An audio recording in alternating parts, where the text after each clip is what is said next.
Capítulo 3. A las 12:30 del día siguiente Lord Henry Bottom fue paseando desde Curzon Street hasta el Albany para visitar a su tío, Lord Fermor, un viejo solterón, cordial pero un tanto brusco, a quien en general se tachaba de egoísta porque el mundo no obtenía de él beneficio alguno, pero al que la buena sociedad consideraba generoso porque daba de comer a la gente que le divertía. Su padre había sido embajador en Madrid cuando Isabel II era joven y nadie había pensado aún en el general Prim. Pero abandonó la carrera diplomática caprichosamente por el despecho que sintió al ver que no le ofrecían la embajada de París, puesto al que creía tener pleno derecho en razón de su nacimiento, de su indolencia, del excelente inglés de sus despachos y de su desmesurada pasión por los placeres. El hijo, que había sido secretario de su padre, y que presentó también la dimisión, gesto que por entonces se consideró un tanto descabellado, sucedió a su padre en el título unos meses después, y se consagró a cultivar con seriedad el gran arte aristocrático de no hacer absolutamente nada. Aunque poseía 2 grandes casas en Londres, prefería vivir en habitaciones alquiladas, que le causaban menos molestias, y hacía en su club la mayoría de las comidas. Se preocupaba algo de la gestión de sus minas de carbón en las Midlands, y se excusaba de aquel contacto con la industria alegando que poseer minas de carbón otorgaba a un caballero el privilegio de quemar leña en el hogar de su propia chimenea. En política era conservador, excepto cuando los conservadores gobernaban, periodo en el que los insultaba sistemáticamente, acusándolos de ser una pandilla de radicales. Era un héroe para su ayuda de cámara, que lo tiranizaba, y un personaje aterrador para la mayoría de sus parientes, a quienes él, a su vez, tiranizaba. Era una persona que solo podía haber nacido en Inglaterra, y siempre afirmaba que el país iba a la ruina. Sus principios estaban anticuados, pero se podía decir mucho en favor de sus prejuicios. Cuando Lord Henry entró en la habitación de su tío lo encontró vestido con una tosca chaqueta de casa, fumando un cigarro habano y refunfuñando mientras leía The Times. «Vaya, Harry», dijo el anciano caballero, «¿qué te ha hecho salir tan pronto de casa?» Creía que los dandis no se levantaban hasta las 2 y que no aparecían en público hasta las 5. «Puro afecto familiar, tío George, te lo aseguro. Quiero pedirte algo». «¿Y dinero?», imagino, respondió Lord Fermor, torciendo el gesto. «Bueno, siéntate y cuéntamelo todo. En estos tiempos que corren los jóvenes se imaginan que el dinero lo es todo». «Esiu», murmuró Lord Henry, colocándose mejor la flor que llevaba en el ojal de la chaqueta, «y cuando se hacen viejos no se lo imaginan, lo saben. Pero no quiero dinero. Solo las personas que pagan sus facturas necesitan dinero, tío George, y yo nunca pago las mías. El crédito es el capital de un segundón, y se vive agradablemente con él. Además, siempre me trato con los proveedores de Dartmoor y, en consecuencia, nunca me molestan. Lo que quiero es información, no información útil, por supuesto, información perfectamente inútil. Te puedo contar todo lo que contiene cualquier informe oficial, aunque quienes los redactan hoy en día escriben muchas tonterías. Cuando yo estaba en el cuerpo diplomático las cosas iban mucho mejor. Pero, según tengo entendido, ahora les hacen un examen de ingreso. ¿Hay que extrañarse del resultado? Los exámenes, señor mío, son pura mentira de principio a fin. Si una persona es un caballero, sabe más que suficiente, y si no lo es, todo lo que sepa es malo para él. Y el señor Dorian Gray no tiene nada que ver con el mundo de los informes oficiales, tío George, dijo Lord Henry lánguidamente. ¿El señor Dorian Gray? ¿Quién es?, preguntó Lord Fermor, frunciendo el espeso entrecejo cano. Y eso es lo que he venido a averiguar, tío George. Debo decir, más bien, que sé quién es. Es el nieto del último Lord Kelso. Su madre era una Devereux, Lady Margaret Devereux. Quiero que me hables de su madre. ¿Cómo era? ¿Con quién se casó? Trataste prácticamente a todo el mundo en tu época, de manera que quizá la hayas conocido. En el momento actual me interesa mucho el señor Gray. Acaban de presentármelo.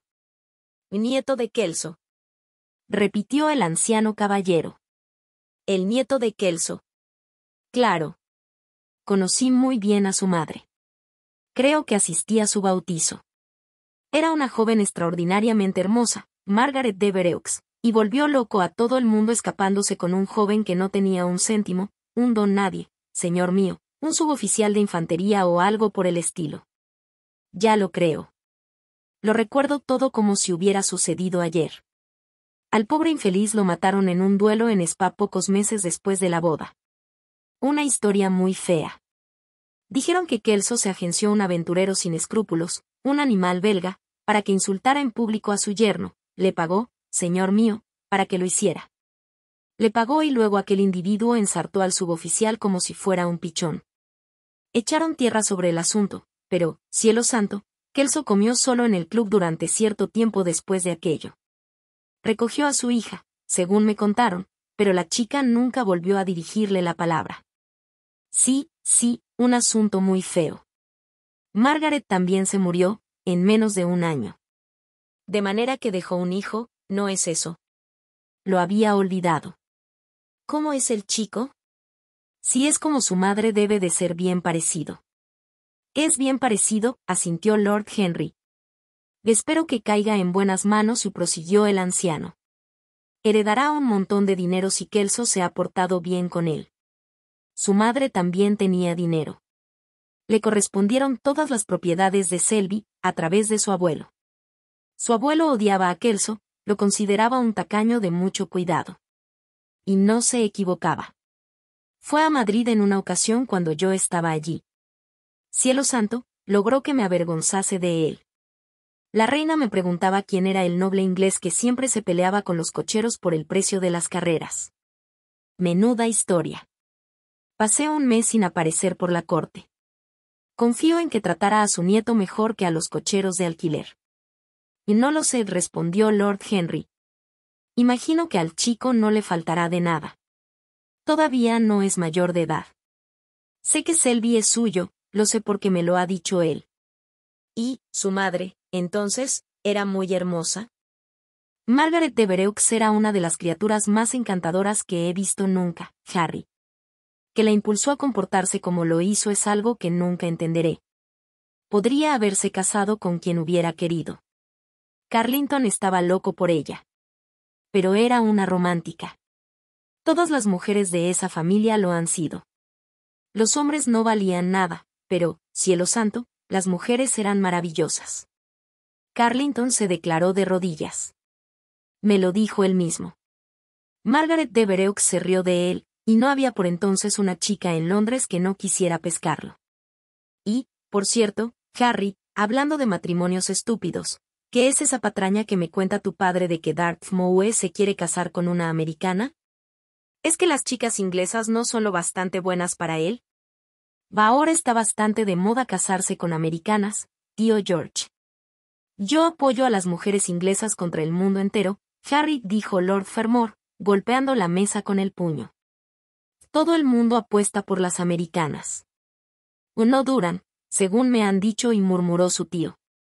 Las carreras de fondo las agotan, pero son inigualables en las de obstáculos. Los saltan todos sin pestañear. No creo que Dartmoor tenga la menor posibilidad. ¿Quiénes son sus padres? Y gruñó el anciano. ¿Acaso los tiene? Lord Henry negó con la cabeza. Las jóvenes americanas son tan inteligentes para esconder a sus padres como las mujeres inglesas para ocultar su pasado, dijo Lord Henry, levantándose para marcharse. Serán chacineros, supongo. Y eso espero, tío George, por el bien de Dartmoor. Me dicen que la chacinería es una de las profesiones más lucrativas de los Estados Unidos, después de la política. ¿Qué es bonita esa muchacha? Se comporta como si fuese hermosa. La mayoría de las americanas lo hacen. Es el secreto de su encanto. ¿Por qué no se quedan en su país? Siempre nos están diciendo que es el paraíso de las mujeres. Él lo es. Esa es la razón de que, como Eva, estén tan excesivamente ansiosas de abandonarlo, dijo Lord Henry. Adiós, tío George. Gracias por darme la información que quería. Me gusta saberlo todo sobre mis nuevos amigos y nada sobre los viejos. ¿Dónde almuerzas hoy, Harry? Y en casa de tía Agatha. He hecho que me invite, junto con el señor Gray, que es su último protege. Dile a tu tía Agatha, Harry, que no me moleste más con sus empresas caritativas. Estoy harto. Caramba, la buena mujer cree que no tengo nada mejor que hacer que escribir cheques para sus estúpidas ocurrencias. Y de acuerdo, tío George, se lo diré, pero no tendrá ningún efecto. Las personas filantrópicas pierden toda noción de humanidad. Se las reconoce por eso. El anciano caballero gruñó aprobadoramente y llamó para que entrara su criado. Lord Henry atravesó unos soportales de poca altura para llegar a Burlington Street, y dirigió sus pasos en dirección a la plaza de Berkeley. Aquella era, por tanto, la historia familiar de Dorian Gray. Pese a lo esquemático del relato, le había impresionado porque hacía pensar en una historia de amor extraña, casi moderna. Una mujer hermosa que se arriesga a todo por una loca pasión. Unas pocas semanas de felicidad sin límite truncadas por un crimen odioso, por una traición. Meses de silenciosos sufrimientos, y luego un hijo nacido en el dolor. La madre arrebatada por la muerte, el niño abandonado a la soledad y a la tiranía de un anciano sin corazón. Sí, unos antecedentes interesantes, que situaban al muchacho, que le añadían una nueva perfección, por así decirlo. Detrás de todas las cosas exquisitas hay algo trágico. Para que florezca la más humilde de las flores se necesita el esfuerzo de mundos. Y, qué encantador había estado durante la cena la noche anterior, cuando, la sorpresa en los ojos y los labios entreabiertos por el placer y el temor, se había sentado frente a él en el club. Las pantallas rojas de las lámparas avivando el rubor despertado en su rostro por el asombro. Hablar con él era como tocar el más delicado de los violines. Dorian respondía a cada toque y vibración del arco. Había algo terriblemente cautivador en influir sobre alguien. No existía otra actividad parecida. Proyectar el alma sobre una forma agradable, detenerse un momento, emitir las propias ideas para que las devuelva un eco, acompañadas por la música de una pasión juvenil.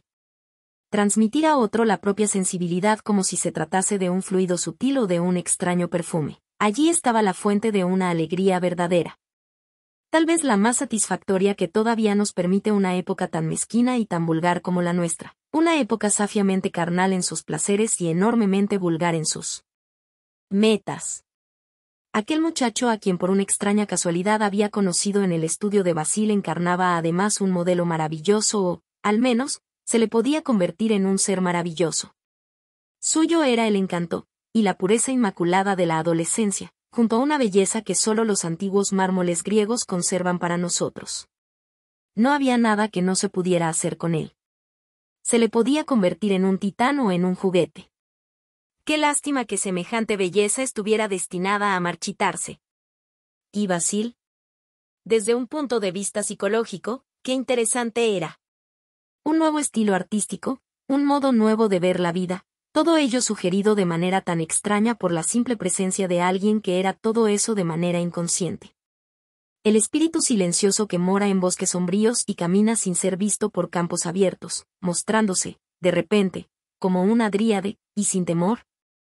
Porque en el alma que la busca se ha despertado ya esa singular capacidad a la que corresponde la revelación de las cosas maravillosas, las simples formas, los simples contornos de las cosas que se estilizaban, por así decirlo, adquiriendo algo semejante a un valor simbólico, como si fuesen a su vez el esbozo de otra forma más perfecta, a cuya sombra dotaban de realidad.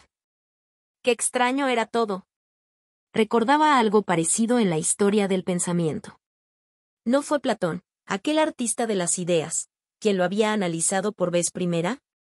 ¿No había sido Buonarroti quien lo esculpió en el mármol multicolor de una sucesión de sonetos? Pero en nuestro siglo era extraño. Sí, trataría de ser para Dorian Gray lo que él, sin saberlo, había sido para el autor de aquel retrato maravilloso. Trataría de dominarlo, en realidad ya lo había hecho a medias. Haría suyo aquel espíritu maravilloso. Había algo fascinante en aquel hijo del amor y de la muerte. De repente, Lord Henry se detuvo y contempló las casas que lo rodeaban. Se dio cuenta de que había dejado atrás la de su tía y, sonriendo, volvió sobre sus pasos. Cuando entró en el vestíbulo, un tanto sombrío, el mayordomo le hizo saber que los comensales ya se habían sentado a la mesa. Entregó el sombrero y el bastón a uno de los lacayos y pasó al comedor. Tarde como de costumbre y exclamó su tía, reprendiéndolo con un movimiento de cabeza. Lord Henry inventó una excusa banal. Después de acomodarse en el sitio vacío al lado de Lady Agatha, miró a su alrededor para ver a los invitados. Dorian Gray le hizo una tímida inclinación de cabeza desde el extremo de la mesa, apareciendo en sus mejillas un rubor de satisfacción. Frente a él tenía a la duquesa de Harley, una dama con un carácter y un valor admirables, muy querida por todos los que la conocían, y con las amplias proporciones arquitectónicas a las que los historiadores contemporáneos, cuando no se trata de duquesas, dan el nombre de corpulencia. A su derecha estaba sentado Sir Thomas Burdon, miembro radical del Parlamento, que seguía a su líder en la vida pública y a los mejores cocineros en la privada, cenando con los conservadores y pensando con los liberales. Según una regla tan prudente como bien conocida. El asiento a la izquierda de la duquesa estaba ocupado por el señor Erskine de Treadley, anciano caballero de considerable encanto y cultura, que había caído sin embargo en la mala costumbre de guardar silencio, puesto que, como explicó en una ocasión a Lady Agatha, todo lo que tenía que decir lo había dicho antes de cumplir los 30. A la izquierda de Lord Henry se sentaba la señora Vandeleur, una de las amigas más antiguas de su tía, santa entre las mujeres, pero tan terriblemente poco atractiva que hacía pensar en un himnario mal encuadernado. Afortunadamente para él, la señora Vandeleur tenía a su otro lado a Lord Faudel, una mediocridad muy inteligente, de más de 40 años y calva tan rotunda como una declaración ministerial en la Cámara de los Comunes, con quien conversaba de esa manera tan intensamente seria que es el único error imperdonable, como él mismo había señalado en una ocasión, en el que caen todas las personas realmente buenas y del que ninguna de ellas escapa por completo. «Estamos hablando del pobre Dartmoor, Lord Henry», exclamó la duquesa, haciéndole, desde el otro lado de la mesa, un gesto amistoso con la cabeza. «¿Cree usted que se casará realmente con esa joven tan fascinante? ¿O creo que la joven está decidida a pedir su mano, duquesa?» «¡Qué espanto!», exclamó Lady Agatha. «Alguien debería tomar cartas en el asunto. Me han informado, de muy buena tinta, que su padre tiene un almacén de áridos», dijo Sir Thomas Burdon con aire desdeñoso. «Mi tío ha sugerido ya que se trata de chacinería, Sir Thomas». «Áridos. ¿Qué mercancías son esas?», y preguntó la duquesa, alzando sus grandes manos en gesto de asombro y acentuando mucho el verbo. «Y novelas americanas», respondió Lord Henry, mientras se servía una codorniz. La duquesa pareció desconcertada. «Y no le haga caso, querida», susurró Lady Agatha. «Mi sobrino nunca habla en serio». Cuando se descubrió América, intervino el miembro radical de la Cámara de los Comunes, procediendo a enumerar algunos datos aburridísimos. Como todas las personas que tratan de agotar un tema, logró agotar a sus oyentes. La duquesa suspiró e hizo uso de su posición privilegiada para interrumpir. «Ojalá nunca la hubieran descubierto», exclamó. «A decir verdad, nuestras jóvenes no tienen ahora la menor oportunidad. Es una gran injusticia. Quizá, después de todo, América nunca haya sido descubierta», dijo el señor Erskine. «Yo diría más bien que fue meramente detectada». «Y sí, pero yo he visto especímenes de sus habitantes», respondió vagamente la duquesa. «He de confesar que la mayoría de las mujeres son extraordinariamente bonitas. Y además visten bien. Compran toda la ropa en París. Me gustaría poder permitírmelo. Y dicen que cuando mueren, los americanos buenos van a París», y rió entre dientes Sir Thomas, que tenía un gran armario de frases ingeniosas ya desechadas. «¿Y de verdad? ¿Y a dónde van los malos?», quiso saber la duquesa. «Van a los Estados Unidos», murmuró Lord Henry. Sir Thomas frunció el ceño. «Me temo que su sobrino tiene prejuicios contra ese gran país», se le dijo a Lady Agatha. «He viajado por todo el territorio, en coches suministrados por los directores, que son, en esas cuestiones, extraordinariamente hospitalarios. Le aseguro que es muy instructivo visitar los Estados Unidos». «¿De verdad tenemos que ver Chicago para estar bien educados?», preguntó el señor Erskine quejumbrosamente. «No me siento capaz de emprender ese viaje». Sir Thomas agitó la mano. «O el señor Erskine de Treadley tiene el mundo en las estanterías de su biblioteca. A nosotros, los hombres prácticos, nos gusta ver las cosas, no leer su descripción». Los americanos son un pueblo muy interesante. Y totalmente razonable. Creo que es la característica que los distingue. Sí, señor Erskine, un pueblo totalmente razonable. Le aseguro que los americanos no se andan por las ramas. Terrible, exclamó Lord Henry. No me gusta la fuerza bruta, pero la razón bruta es totalmente insoportable. No está bien utilizarla. Es como golpear por debajo del intelecto. Y no le entiendo, dijo Sir Thomas, enrojeciendo considerablemente. Yo sí, Lord Henry, murmuró el señor Erskine con una sonrisa. Las paradojas están muy bien a su manera, intervino el baronet. ¿Y era eso una paradoja? Preguntó el señor Erskine. No me lo ha parecido. Quizá lo fuera. Bien, el camino de las paradojas es el camino de la verdad. Para poner a prueba la realidad, hemos de verla en la cuerda floja. Cuando las verdades se hacen acróbatas podemos juzgarlas. Dios del cielo. Y dijo Lady Agatha, ¿cómo discuten ustedes los hombres? Estoy segura de que nunca sabré de qué están hablando. Por cierto, Harry, estoy muy enfadada contigo. ¿Por qué tratas de convencer a nuestro Dorian Gray, una persona tan encantadora, para que renuncie al East End? Te aseguro que sería inapreciable. A nuestros habituales les hubiera encantado oírle tocar. Quiero que toque para mí, exclamó Lord Henry sonriendo. Cuando miró hacia el extremo de la mesa captó como respuesta un brillo en la mirada de Dorian. Pero en Whitechapel la gente es muy desgraciada, protestó Lady Agatha. Soy capaz de simpatizar con cualquier cosa menos con el sufrimiento, dijo Lord Henry, encogiéndose de hombros. Hasta eso no llego. Es demasiado feo, demasiado horrible, demasiado angustioso. Hay algo terriblemente morboso en la simpatía de nuestra época por el dolor. Debemos interesarnos por los colores, por la belleza, por la alegría de vivir. Cuanto menos se hable de las miserias de la vida, tanto mejor. Y de todos modos, el East End es un problema muy importante, señaló Sir Thomas, con un grave movimiento de cabeza. Muy cierto, respondió el joven lord. Es el problema de la esclavitud, y tratamos de resolverlo divirtiendo a los esclavos. El político le miró con mucho interés. ¿Y qué cambio propone usted, en ese caso? Preguntó. Lord Henry se echó a reír. Y no deseo cambiar nada en Inglaterra, a excepción del clima, respondió. Me basta y me sobra con la contemplación filosófica. Pero como el siglo XIX se ha arruinado por un excesivo gasto de simpatía, sugiero que se acuda a la ciencia para solucionarlo. La ventaja de las emociones es que nos llevan por el mal camino, y la ventaja de la ciencia es que excluye la emoción. Pero tenemos gravísimas responsabilidades, aventuró tímidamente la señora Wandeleur. Sumamente graves, se hizo eco Lady Agatha. Lord Henry miró con detenimiento al señor Erskine. La humanidad se toma demasiado en serio. Es el pecado original del mundo. Si los cavernícolas hubieran sabido reír, la historia habría sido distinta. No sabe cuánto me consuela oírle, engorjeó la duquesa. Siempre me siento muy culpable cuando vengo a ver a su querida tía, porque no me intereso en absoluto por el East End. En el futuro podré mirarla a la cara sin sonrojarme. El sonrojarse es muy favorecedor, duquesa, señaló Lord Henry. Solo cuando se es joven, y respondió ella. Cuando una anciana como yo se sonroja, es muy mala señal.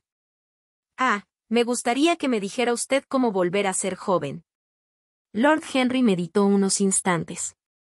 ¿Recuerda usted algún gran error que cometiera en sus primeros tiempos, duquesa? Preguntó mirándola desde el otro lado de la mesa. Muchos, por desgracia, exclamó ella. Pues vuelva a cometerlos, y dijo él con gravedad. Para recuperar la juventud, basta con repetir las mismas locuras. Deliciosa teoría, exclamó ella. He de ponerla en práctica. Una teoría peligrosa. Y dijo Sir Thomas, la boca tensa. Lady Agatha movió desaprobadoramente la cabeza, pero la idea le pareció de todos modos divertida. El señor Erskine escuchaba. Si continuó el joven lord, se trata de uno de los grandes secretos de la vida. En la actualidad la mayoría de la gente muere de una indigestión de sentido común y descubre cuando ya es demasiado tarde que lo único que nunca lamentamos son nuestros errores. Se oyeron risas en torno a la mesa. Lord Henry jugó con la idea, animándose cada vez más, la lanzó al aire y la transformó, la dejó escapar y volvió a capturarla, la adornó con todos los fuegos de la fantasía y le dio alas con la paradoja. El elogio de la locura, mientras Lord Henry proseguía, se elevó hasta las alturas de la filosofía, y la filosofía misma se hizo joven, contagiada por la música desenfrenada del placer, vestida, cabría imaginar. Con su túnica manchada de vino y una guirnalda de yedra, danzó como una bacante sobre las colinas de la vida y se burló del plácido sileno por su sobriedad.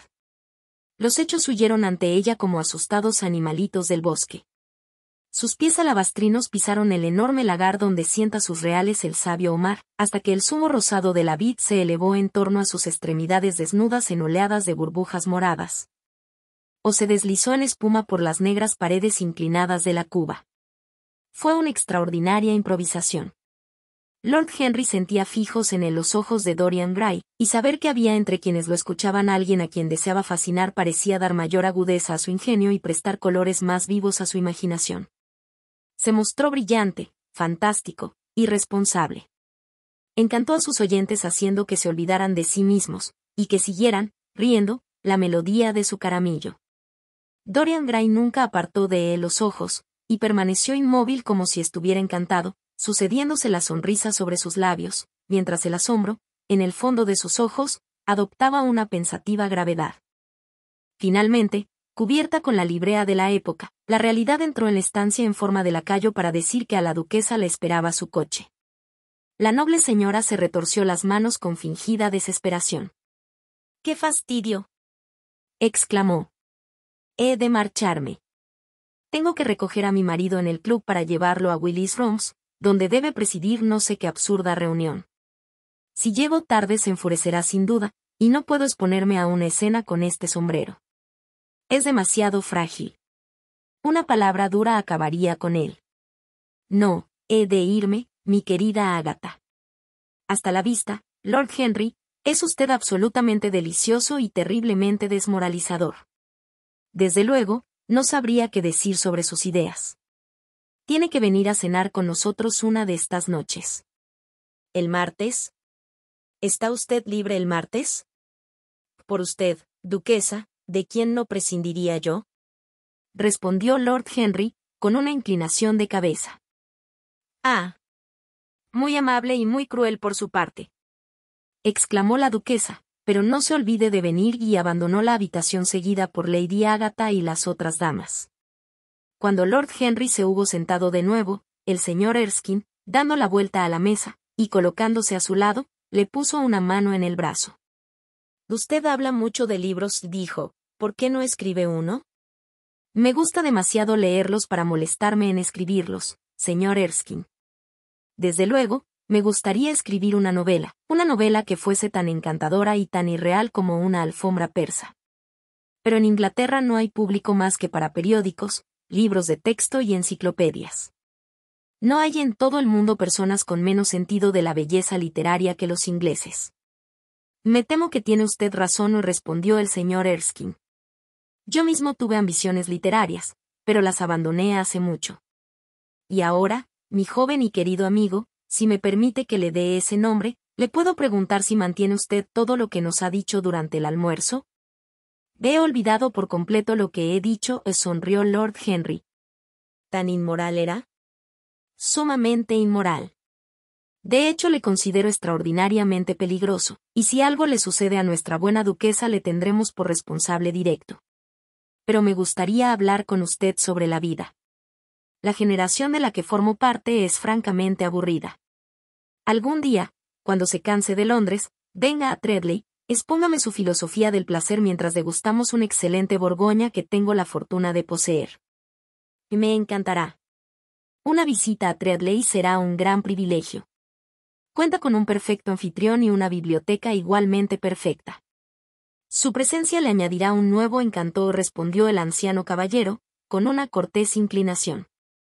Y ahora tengo que despedirme de su excelente tía. Me esperan en el Athenaeum. Es la hora en que dormimos allí. ¿O todos, señor Erskine? 40, en 40 sillones.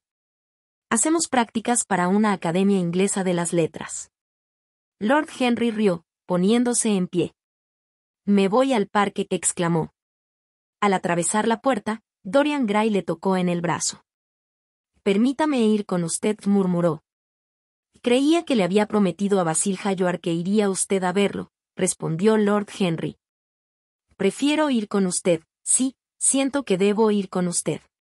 Permítamelo. Y prometa hablarme todo el tiempo. Nadie lo hace tan bien. Ah. Ya he hablado más que suficiente por hoy, dijo Lord Henry, sonriendo. Todo lo que quiero ahora es mirar la vida. Puede usted venir y mirarla conmigo, si lo tiene a bien.